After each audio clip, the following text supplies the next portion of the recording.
ইসলাম কারাবন্দী তো দূরের কথা, যুদ্ধবন্দীদের সাথে ভালো আচরণের কথা বলেছে। আল্লাহ বলেন ওয়ায়ুতঈমুনা আত-তাআমা আলা হুব্বিহি মিসকিনাও ওয়া ইয়াতীমান ওয়া আসীরা। বিশ্বাসীরা গরিব দুঃখীদের যেমনি খাবার খাওয়ায়, যুদ্ধবন্দীদেরও খাবার খাওয়ায়। প্রিয় ভাইরা, খুব বরকতময় একটা সময় আমরা কাটাচ্ছি।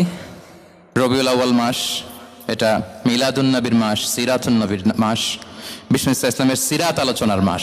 পুরো মাস জুড়ে আমরা বিষ্ণু ইসা ইসলামের আসিরা আল আতেরা, বরকতময় সিরাত নিয়ে, মিলাদ নিয়ে আমরা আলোচনা করে থাকি। তো আজকের এই সন্ধ্যায় আমি বিষ্ণু ইসা ইসলামের সিরাত থেকে ছোট্ট একটা টপিক নিয়ে অল্প কয়েক মিনিট কথা বলবো ইনশাআল্লাহ।